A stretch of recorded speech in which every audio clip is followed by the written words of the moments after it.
तो हेलो दोस्तों, ABC coaching YouTube channel में आप सभी का स्वागत है। आप लोग कैसे हैं? आशा है आप लोग स्वस्थ और मस्त होंगे और अपने बोर्ड एग्जाम की तैयारी बहुत ही अच्छे से कर रहे होंगे। बच्चों, आज की इस वीडियो में क्लास 11th सब्जेक्ट ज्योग्राफी यानी भूगोल के चैप्टर 3 के most important BBI objective question देखने वाले हैं, जो कि आपकी बोर्ड एग्जाम के लिए काफ़ी महत्वपूर्ण है। तो सभी विद्यार्थी इस वीडियो में शुरू से लेकर अंत तक बने रहेंगे। वीडियो में बताए गए सभी क्वेश्चन आंसर को अपने कॉपी में नोट कर लीजिए और एग्जाम से पहले आप लोगों को अच्छे से रिविजन कर लेना है, इसको अच्छे से याद कर लेना है, क्योंकि दोस्तों इस बार जो है 110% गारंटी के साथ कहूँगा कि इसी से आपके बोर्ड की परीक्षा में प्रश्न पूछे जाएंगे। इससे बाहर एक भी प्रश्न नहीं दिया जाएगा। तो सभी क्वेश्चन को आप लोग अच्छे से देखना है, इसको आप लोग अच्छे से रिवीजन कर लेना है और प्लेलिस्ट भी आप लोगों का तैयार किया कर दिया गया है। वहां से आप जो है सभी विषय का जो है अपना जो है तैयारी अच्छे से कर सकते हैं, सभी विषय का आप लोग अच्छे से पढ़ सकते हैं। ठीक है, तो दोस्तों वीडियो में आगे बढ़ने से पहले आप इस वीडियो को अपने सभी दोस्तों के साथ शेयर जरूर कीजिएगा और एक लाइक जरूर कर दीजिएगा। और आप सभी से रिक्वेस्ट है, चैनल पर नए हैं चैनल को सब्सक्राइब करने के साथ बेल आइकन को प्रेस जरूर कर लेंगे। तो चलिए बच्चों क्वेश्चन की ओर चलते हैं। तो देखिए बच्चों, सबसे पहला जो क्वेश्चन दिया गया है कि निम्नलिखित में से कौन भूगर्भ की जानकारी का प्रत्यक्ष साधन है। तो देखिए दोस्तों, मैंने आपको पहले ही बताया था कि अगर भूगर्भ के बारे में पूछा जाए तो आपको याद रखना है, आपको टिक लगा देना है ज्वालामुखी। ठीक है, तो इसका जो सटीक आंसर होगा ऑप्शन नंबर सी जो है इसका सही हुआ सटीक आंसर होगा। इसको आप लोग कॉपी में जो है नोट कर लीजिएगा। जितने भी क्वेश्चन मैं आपको बताने वाला हूं, जितना भी आंसर आपको देने वाला हूं, उन सभी को जो है आपको अच्छे से रिवीजन कर लेना है। ठीक है, चलिए आगे बढ़ते हैं। अगला सवाल है कि पृथ्वी की त्रिज्या कितनी है। तो पृथ्वी की त्रिज्या कितनी है दोस्तों? 6370 किलोमीटर। ठीक है, इसको आप लोग नोट कर लीजिए। ऑप्शन बी इसका सही सटीक आंसर होगा। अगला सवाल दोस्तों दिया गया है कि पृथ्वी की आंतरिक संरचना को जानने का निम्नलिखित में से कौन प्रत्यक्ष स्रोत है। तो दोस्तों खनन, यह भी एक प्रत्यक्ष स्रोत में से आता है। ज्वालामुखी, उदागर या प्रवेदन, ये तीनों क्या है कि पृथ्वी की आंतरिक संरचना को जानने के लिए ये निम्नलिखित प्रत्यक्ष स्रोत में से है। तो इसलिए दोस्तों इसका जो सही आंसर होगा इनमें से सभी हो जाएंगे। ऑप्शन डी जो है इज द राइट आंसर होगा, सही आंसर होगा।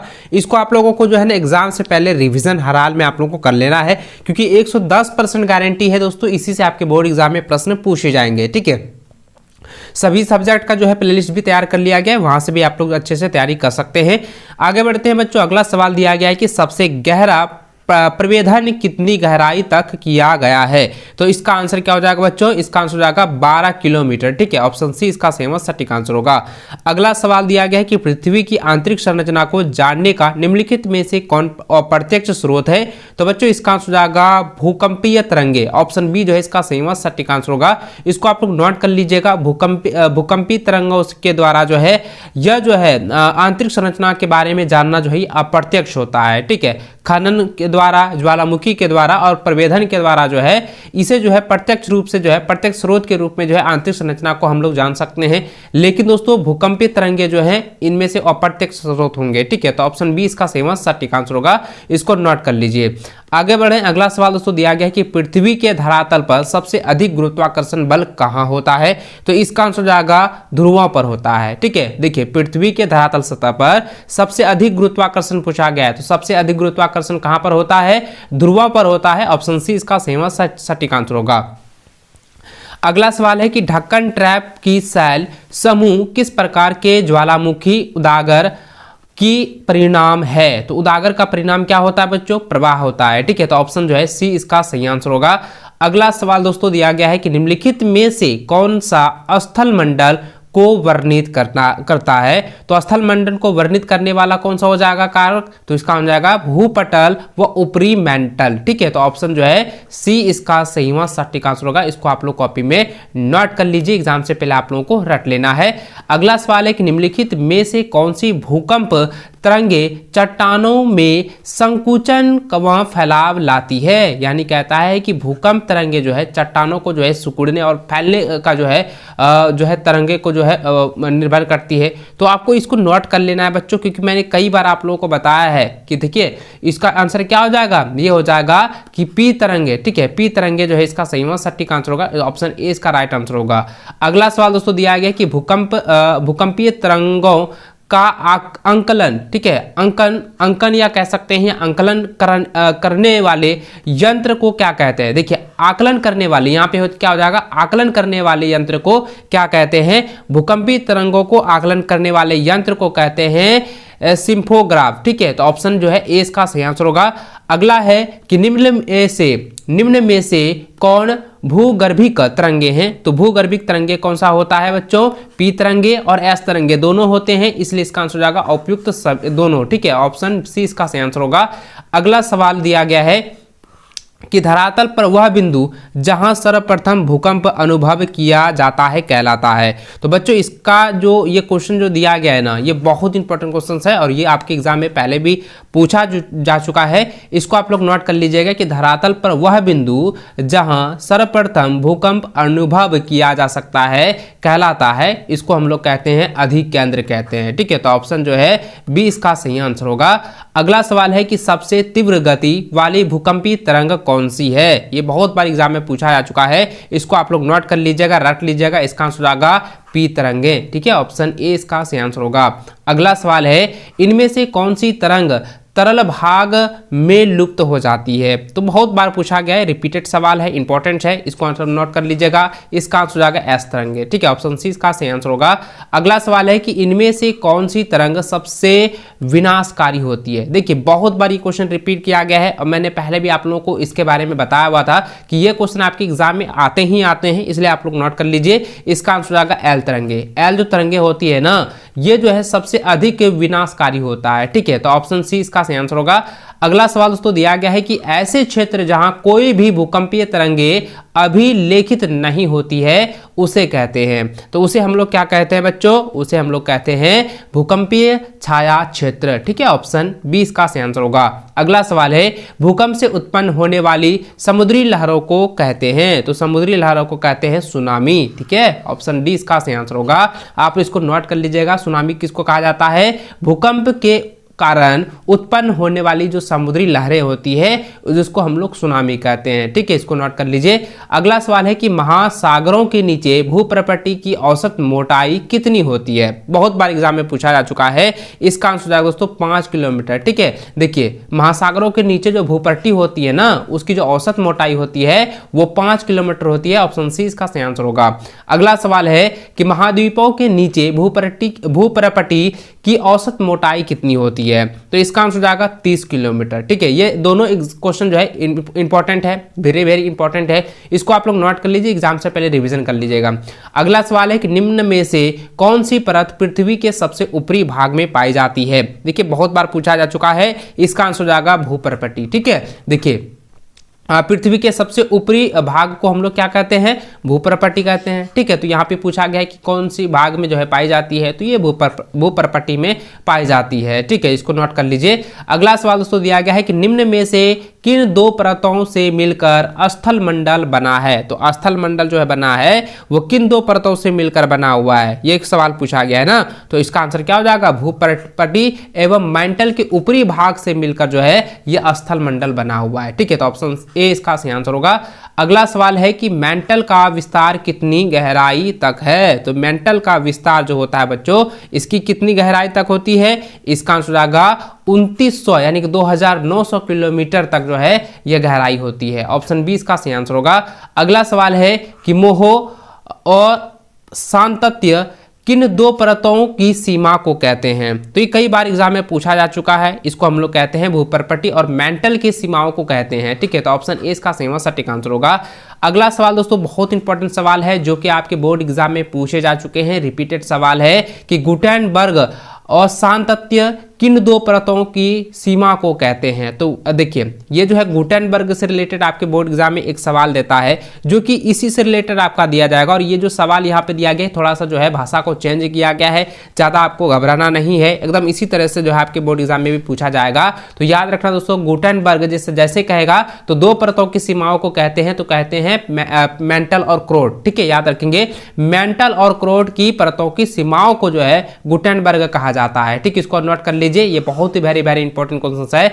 चलिए आगे बढ़ते हैं। अगला सवाल है कि क्रोड किन दो भारी पदार्थों से मिलकर बना है? तो क्रोड जो है यह निकेल एवं लोहा से बना हुआ है। ऑप्शन सी इसका सही आंसर होगा।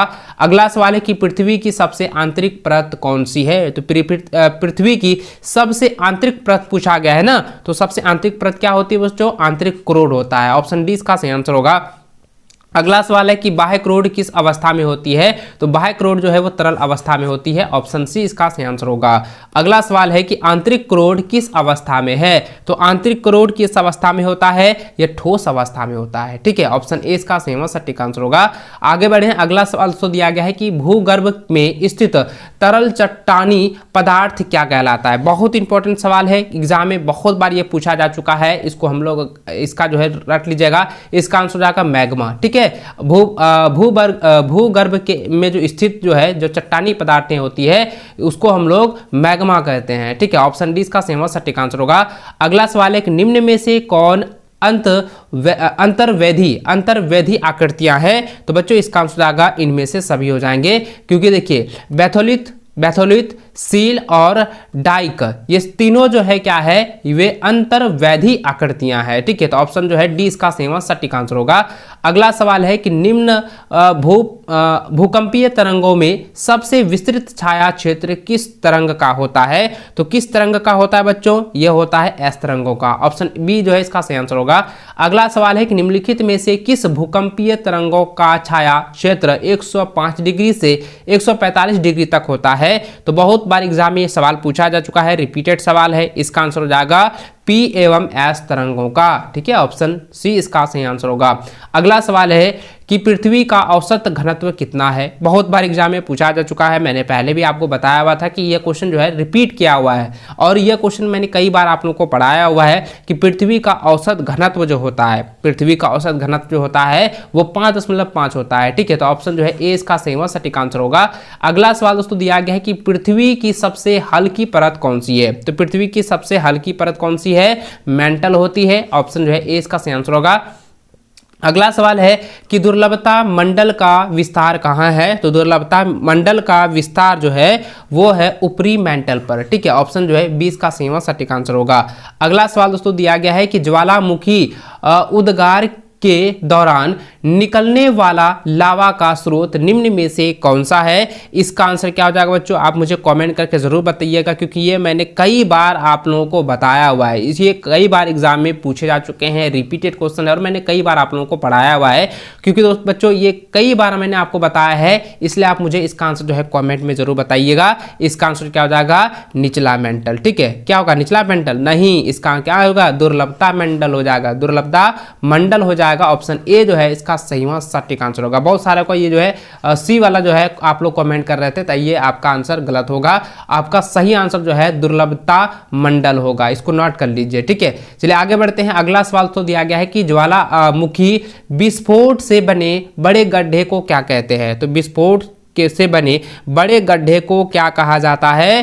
तो ये कालडेरा कहा जाता है, कालडेरा कहा जाता है। ऑप्शन बी इसका सही आंसर होगा। अगला सवाल है निम्न में से किस ज्वालामुखी प्रकार के अत्यधिक तरल लावा निकलता है? इसका आंसर क्या हो जाएगा बच्चों? इसका आंसर हो जाएगा बेसाल्ट प्रवाह क्षेत्र। ठीक है, ऑप्शन डी इसका सटीक आंसर होगा।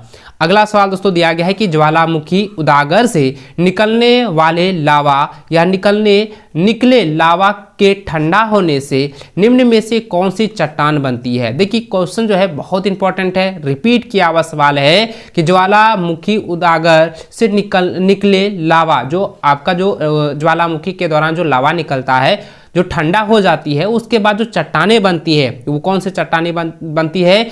आग्नेय चट्टान बनती है। ठीक है, क्या हो जाएगा? आग्नेय चट्टान बनती है, क्योंकि ज्वालामुखी जो होता है ना, उसके जो लावा निकलता है वो आग के अनुरूप होता है, वो बहुत ही जो है गर्म होता है, आग के समान होता है, और ठंडा होने के बाद जो है वो आग्नेय चट्टान को निर्माण करता है। ऑप्शन जो है सी इसका सही आंसर होगा। ठीक है, इसको नोट कर लीजिए। आगे बढ़ते हैं। अगला सवाल तो दिया गया है कि भूगर्भ में मैग्मा का जमाव जब तस्तरी के आकार में होता है तो उसे क्या कहा जाता है? तो उसे दोस्तों लेपोलिथ कहा जाता है। ऑप्शन जो है बी इसका सही व सटीक आंसर होगा। तो दोस्तों आज की इस वीडियो में आपके ज्योग्राफी के जो है 40 ऐसे क्वेश्चन मैंने आप लोगों को बताए हैं जो कि आपके बोर्ड एग्जाम के लिए बहुत ही महत्वपूर्ण है। इसको एग्जाम से पहले आप लोगों को रट लेना है, याद कर लेना है और इसी से आपके बोर्ड एग्जाम में सवाल जो है पूछे जाएंगे। ठीक है बच्चों, आप इस वीडियो को अंत तक जरूर देखें। अगर आपने नहीं देखा तो एक बार फिर से जो है जरूर देखिएगा। इसके सारे क्वेश्चन को आप लोगों को रिवीजन कर लेना है। और बच्चों मिलते हैं नेक्स्ट वीडियो में। इस वीडियो को अंत तक देखने के लिए बहुत बहुत धन्यवाद। जय हिंद, वंदे मातरम।